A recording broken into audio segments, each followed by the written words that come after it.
সুপ্রিয় শিক্ষার্থীরা, আজকে তোমাদের সামনে হাজির হয়েছি ফুল নিয়ে। তোমরা সবাই আশেপাশে ফুল দেখেছো। আজকে আমরা ফুলের ম্যাজিক জগৎ সম্পর্কে জানবো, যে ফুলের ভিতরে কি আছে, ফুলের ভিতরের জগৎ সম্পর্কে আমরা পরিচিত হব। আমাদের চারপাশে আমরা প্রতিনিয়ত বিভিন্ন রঙের ফুল দেখে থাকি। লাল, হলুদ, কমলা, গোলাপি, বিভিন্ন রঙের ফুল দেখে থাকি। তোমাদের মাথায় কখনো প্রশ্ন এসেছে যে ফুলের রং কেন আলাদা হয়, এক একটা ফুল দেখতে কেন এক এক রকম হয়? যদি না এসে থাকে তাহলে আমরা আজকে দেখে থাকবো যে ফুলের রং কেন আলাদা হয়, ফুল দেখতে কেন আলাদা রকম হয়ে থাকে। প্রথমে আসি আমরা, ফুল কাকে বলে। ফুল হচ্ছে উদ্ভিদের প্রজননের জন্য রূপান্তরিত বিশেষ ধরনের বিটল, অর্থাৎ এই ফুলের মাধ্যমে উদ্ভিদ তার প্রজনন প্রক্রিয়া সম্পন্ন করে থাকে। সাধারণত প্রাণীর প্রজনন হয়ে থাকে যৌনজনন পদ্ধতিতে। বিভিন্ন উদ্ভিদের যৌন অযৌন দুই পদ্ধতিতে প্রজনন হয়ে থাকে। তো উদ্ভিদের প্রজনন অঙ্গ ফুল, আর এই ফুলের মাধ্যমে উদ্ভিদের যৌনজনন সম্পন্ন হয়। তো আমরা এখন ফুলের বিস্তারিত দেখব।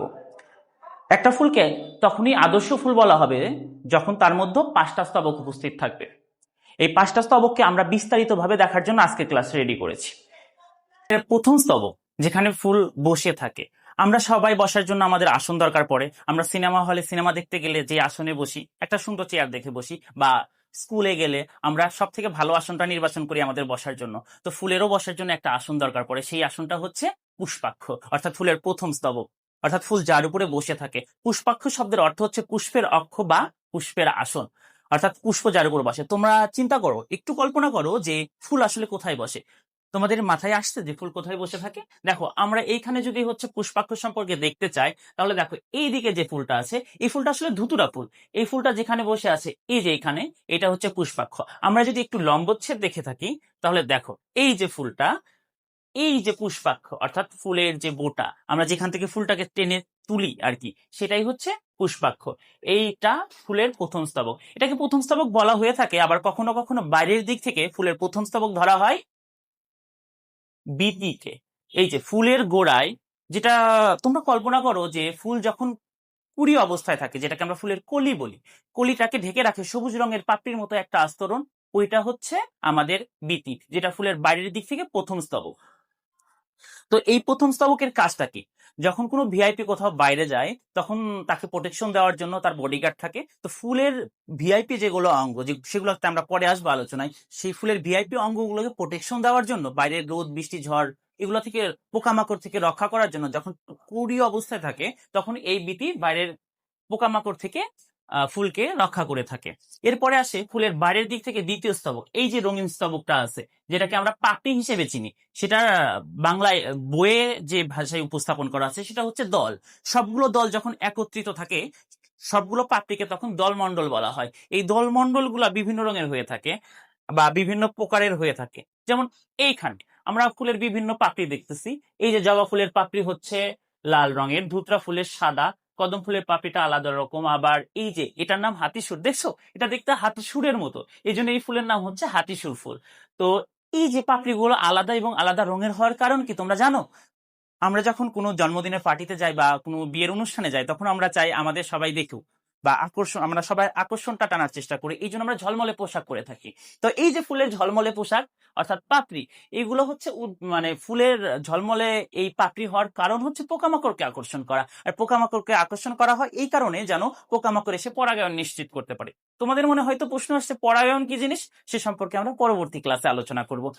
এখন আমরা এটা শুধু জানবো যে ফুলের 3 নাম্বার স্তবক হচ্ছে দলমণ্ডল, যার কাজ হচ্ছে পোকামাকড়কে আকর্ষণ করা। পোকামাকড় এসে এই দলের উপর বসে ফুলের মধু খেতে পারে এবং যার কারণে পরাগায়ন হয়।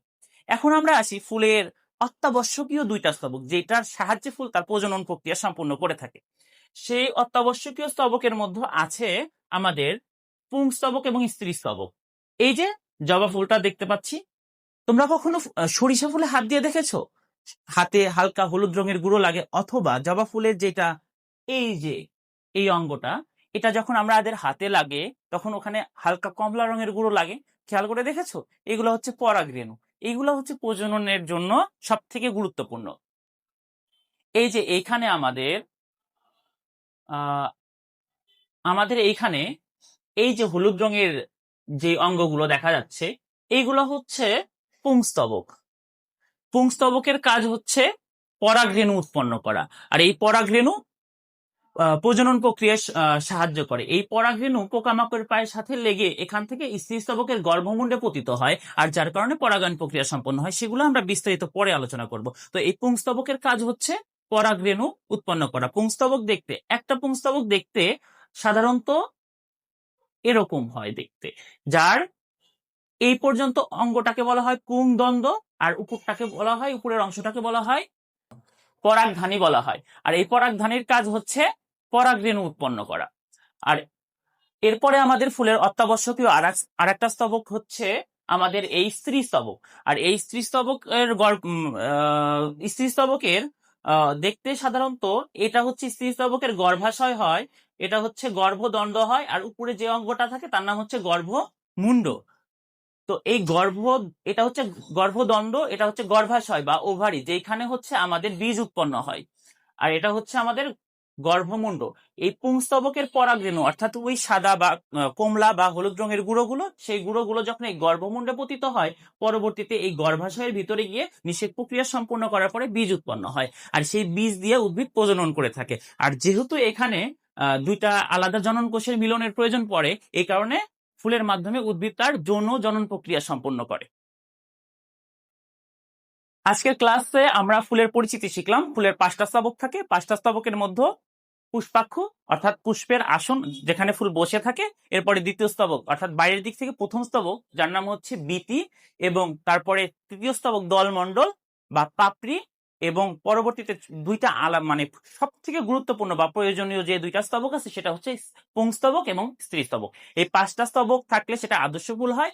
বিভিন্ন ফুলে এই 5টা স্তবক ছাড়াও অতিরিক্ত একটা স্তবক থাকে, যেমন জবা ফুলের উপবীতি থাকে, আবার কিছু কিছু ফুলে কম থাকে। যেরকম আমাদের এইখানে দেখো হাতিসুর ফুল, হাতিসুরের ফুলে কোনো বিন্ত থাকে না, এই জন্য এটার নাম অবিন্তক ফুল। এখানে দেখো ধুতুরা ফুল, ধুতুরা ফুলের পাপড়িগুলো পরস্পরের সাথে যুক্ত বা দলগুলো পরস্পরের সাথে যুক্ত, এই জন্য নাম যুক্ত দল। যদি পাপড়িগুলো আলাদা থাকে বিযুক্ত দল। এগুলো আমরা উপরের শ্রেণীতে জানবো যে ফুলের আরো বিভিন্ন বিস্তারিত প্রকারভেদ। আপাতত আজকের ক্লাস এখানেই শেষ। আশা করি তোমাদের ফুল সম্পর্কে আমি যতটুকু বুঝাইতে পারছি। যদি তোমরা বুঝে থাকো তাহলে জানাবা, এবং যদি না বুঝে থাকো পরবর্তীতে কমেন্টে লিখে দিবা যে স্যার আমাদের এই সকল সমস্যাগুলো আছে। সবাই ভালো থাকবা। পরবর্তীতে আবার দেখা হবে তোমাদের সাথে অন্য কোনো ক্লাসে অন্য কোনো ভাবে।